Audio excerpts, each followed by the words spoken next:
What a lovely day.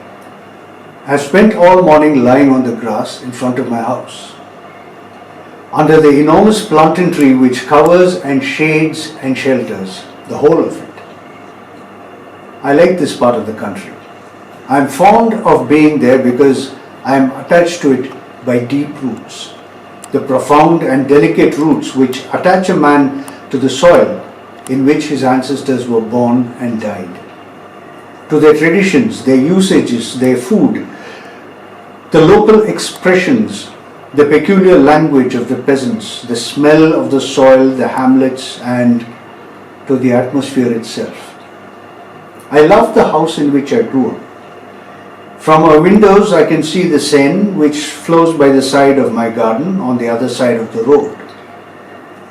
Almost through my grounds the great and wide Seine which goes to Rouen and Havre and which is covered with boats passing to and fro. On the left, down yonder, lies Rouen. Populous Rouen with its blue roofs massing under pointed Gothic towers, innumerable are they, delicate or broad, dominated by the spire of the cathedral, full of bells which sound through the blue air on fine mornings, sending their sweet and distant iron clang to me. Their metallic sounds, now stronger and now weaker according to the wind, is either strong or light. What a delicious morning it was. About 11 o'clock, a long line of boats drawn by a steam tug, as big a fly and which probably pulled while emitting its thick smoke, passed my gate. After, 2 English schooners whose red flags fluttered towards the sky. There came a magnificent Brazilian three-master. It was perfectly white and wonderfully clean and shining. I saluted it. I hardly know why, except that the sight of the vessel gave me great pleasure. May 12. I've had a slight feverish attack for the last few days and I feel ill, or rather I feel low-spirited. Whence come those mysterious influences which change our happiness into discouragement and our self-confidence into diffidence? One might almost say that the air, the invisible air, is full of the unknowable forces whose mysterious presence we have to endure. I wake up in the best of spirits, and suddenly after walking a short distance I return home wretched, as if some misfortune were awaiting me there. Why? It's a cold shiver which, passing over my skin, has upset my nerves and given me a fit of low spirits. Is it the form of the clouds or the tint of the sky, or the colors of the surrounding objects which are so changeable, which have troubled my thoughts as they pass before my eyes? Who can tell? Everything that surrounds us, everything that we see without looking at it, everything that we touch without knowing it, everything that we handle without feeling it, everything that we meet without closely distinguishing it, has a rapid, surprising and inexplicable effect upon us and upon our organs, and through them on our ideas and on our being itself. May 16. I am decided ill. I was so well last month. I am feverish, horribly feverish, or rather I am in a state of feverish enervation which makes my mind suffer as much as my body. I have, without ceasing, the horrible sensation of some danger threatening me, the apprehension of some coming misfortune, or of approaching death. A presentiment which is no doubt an attack of some illness still unnamed, which germinates in the flesh and in the blood. May 18th. I have just come from consulting my medical man, for I can no longer get any sleep.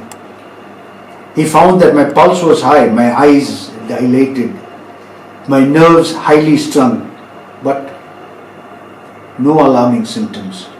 I must have a course of shower baths and of bromide of potassium. May 25, no change. My state is really very peculiar. As the evening comes on, an incomprehensible feeling of disquietude seizes me, just as if night concealed some horrible menace toward me. I dine quickly and then try to read, but I do not understand the words and can scarcely distinguish the letters. Then I wake up and walk up and down my drawing room, oppressed by a feeling of confused and irresistible fear. A fear of sleep and a fear of my bed. About 10 o'clock, I go up to my room. As soon as I have entered, I lock and bolt the door. I am frightened of what? Up till the present time, I have been frightened of nothing. I open my cupboards and look under my bed. I listen. I listen to what? How strange it is that a simple feeling of discomfort, of impeded or heightened circulation, perhaps, the irritation of nervous center, a slight congestion, a small disturbance in the imperfect and delicate functions of a living machinery, can turn the most light-hearted of men into a melancholy one, and make a coward of the bravest. Then I go to bed, and I wait for sleep as a man might wait for the executioner. I wait for its coming with dread, and my heart beats and my legs tremble, with my whole body shivers beneath the warmth of the bedclothes, until the moment when I suddenly fall asleep, as a man throws himself into a pool of stagnant water in order to drown. I do not feel this perfidious sleep coming over me as I used to, but a sleep which is close to me and watching now, watching me, which is going to seize me by the head, to close my eyes and annihilate me. May 16th. I am ill, decidedly. I was so well last month. I am feverish, horribly feverish, or rather I am in a state of feverish enervation, which makes my mind suffer as much as my body. I have, without ceasing, the horrible sensation of some danger threatening me, the apprehension of some coming misfortune or of approaching death.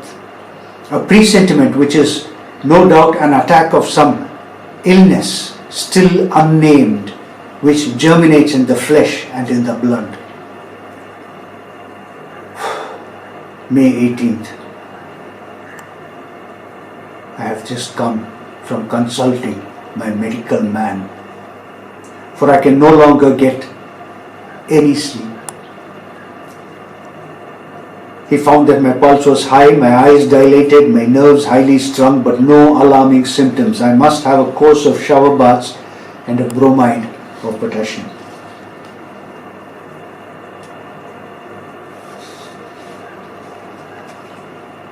One day, I turned into a broad ride in the wood, and then I diverged towards La Bouille through a narrow path. two rows of exceedingly tall trees which placed a thick green, almost black roof between the sky and me. A sudden shiver ran through me. Not a cold shiver, but a shiver of agony.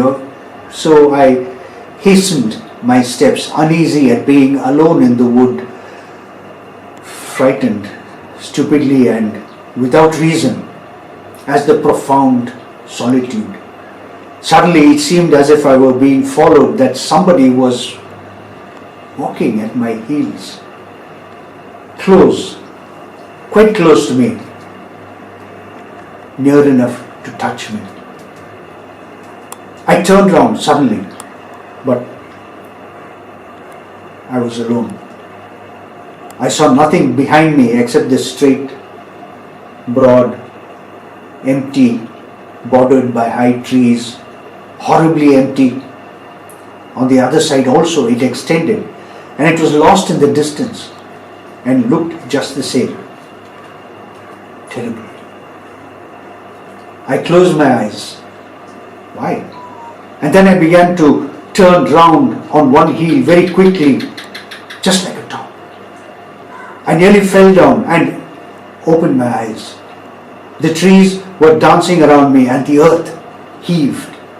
I was obliged to sit down. Then, I no longer remembered how I had come. What a strange idea, what a strange idea. I did not in the least know. I started off to the right and got back into the avenue which had led me into the middle of the forest.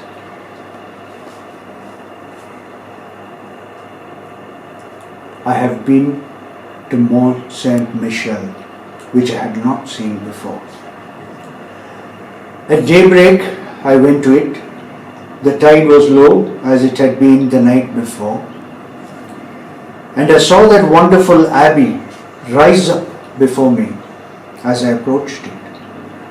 After several hours walking, I reached the enormous mass of rock which supports the little town dominated by the great church.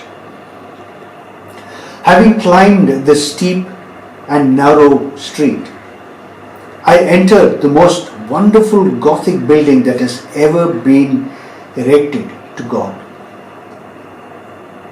Large as a town and full of low rooms which seemed buried beneath vaulted roofs, and of lofty galleries supported by delicate columns.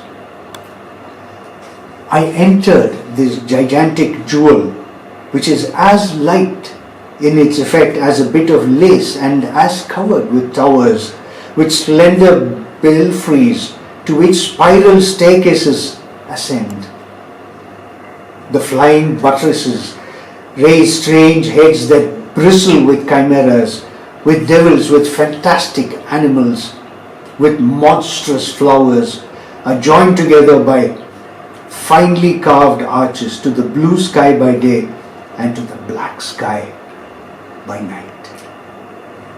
When I had reached the summit, I said to the monk who accompanied me, "Father, how happy you must be here." And he replied, "It's very windy, monsieur." And so we began to talk while watching the rising tide, which ran over the sand and covered it with a steel cuirass. And then the monk told me stories, all the old stories belonging to the place, legends, nothing but legends. One of them struck me forcibly.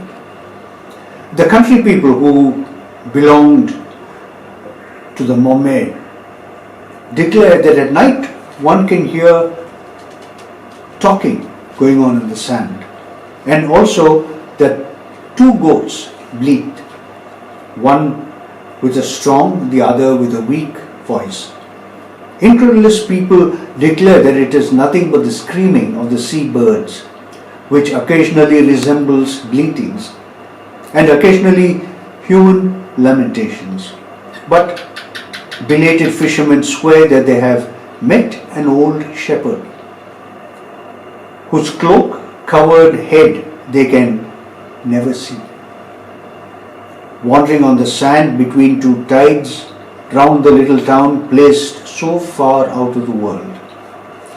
They declare he is guiding and walking before a he-goat with a man's face and a she-goat with a woman's face, both with white hair, who talk incessantly, quarreling in a strange language, and then suddenly come cease-talking in order to bleat with all their might. Do you believe it? I asked the monk. I scarcely know, he replied. And I continued, if there are other strange beings besides ourselves on this earth, how comes it that we have not known of it for so long a time? Or why have you not seen them? How is it that I have not seen them? He replied, do we see the 100,000th part of what exists? Look here. There is the wind, which is the strongest force in nature. It knocks down men and blows down buildings, uproots trees, raises the sea into mountains of water, destroys cliffs and casts great ships onto the breakers. It kills, it whistles, it sighs, it roars. But have you ever seen it, and can you see it? Yet it exists for all of that. July 14th, Fete of the Republic. I walked through the streets and the crackers and flags amused me like a child.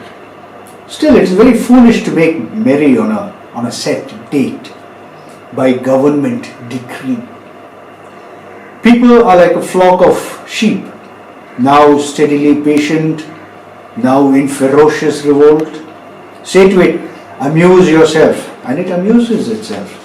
Say to it, go and fight with your neighbor, and it goes and fights. Say to it, vote for the emperor, and it votes for the emperor. Then say to it, vote for the republic, and it votes for the republic. Those who direct it are stupid, too. But instead of obeying men, they obey principles.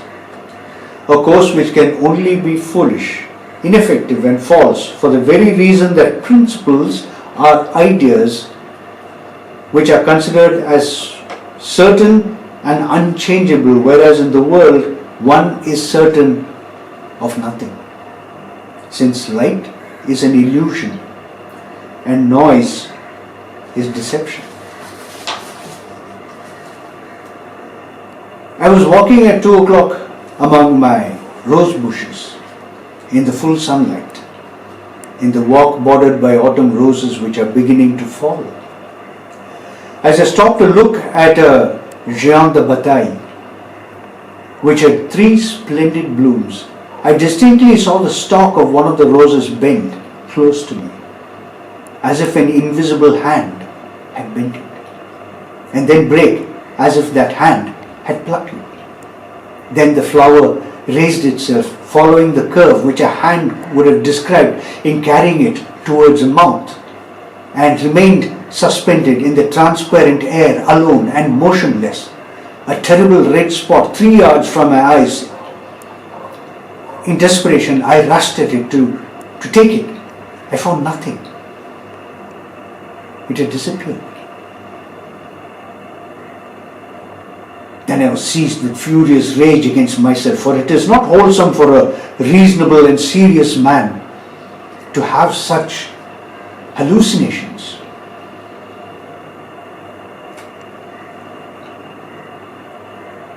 But was it a hallucination? I turned to look for the stalk, and I found it immediately under the bush, freshly broken between the 2 other roses which remained on the branch. I returned home then with a much disturbed mind, for I am certain now, certain as I am of the alternation of day and night, that there exists close to me an invisible being who lives on milk and on water, who can touch objects, take them and change their places, who is consequently endowed with a material nature, although imperceptible to sense, and who lives as I do under my roof. By degrees, however, an inexplicable feeling of discomfort seized me.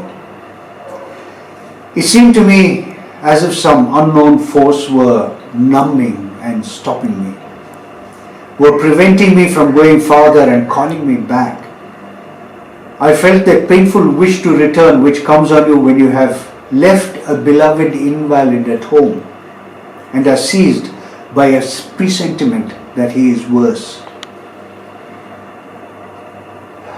I spent a terrible evening yesterday. He does not show himself anymore, but I feel that he is near me, watching me, looking at me, penetrating me, dominating me.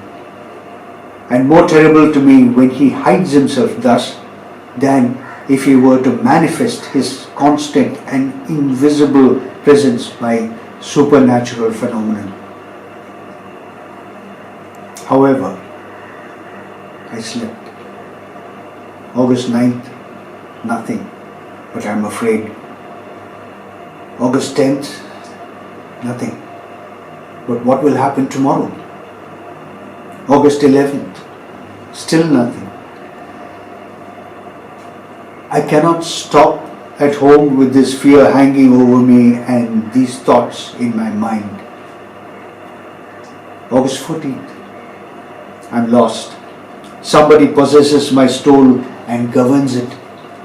Somebody orders all my acts, all my movements, all my thoughts. I am no longer master of myself. Nothing except an enslaved and terrified spectacle of the things which I do. I wish to go out. I cannot. He does not wish to. And so I remain trembling and distracted in the armchair in which he keeps me sitting. I merely wish to get up, to rouse myself, so as to think that I am still master of myself. I cannot. I am riveted to my chair, and my chair adheres to the floor in such a manner that no force of mine can move it.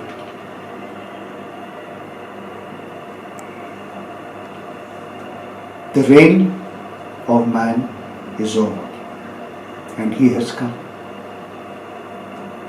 He whom disquieted priests exorcised, whom sorcerers invoked on dark nights, without seeing him appear. He to whom the imaginations of the transient masters of the world lent all the monstrous or graceful forms of gnomes, spirits, genii, fairies and familiar spirits. After the coarse conceptions of primitive fear, men more enlightened gave him a truer form. Mesmer divined him, and 10 years ago physicians accurately discovered the nature of the power, even before he exercised it himself.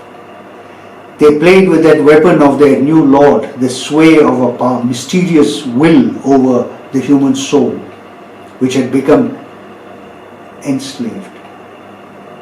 They called it mesmerism, hypnotism, suggestion, I know not what. I have seen them diverting themselves like rash children with this horrible power. Woe to us, woe to man. He has come. The what does he call himself? I fancy he's shouting out his name to me and I do not hear him. Yes, he's shouting it out. I'm listening. I cannot repeat it. Horla. I have heard. The Horla. It is he. He has come.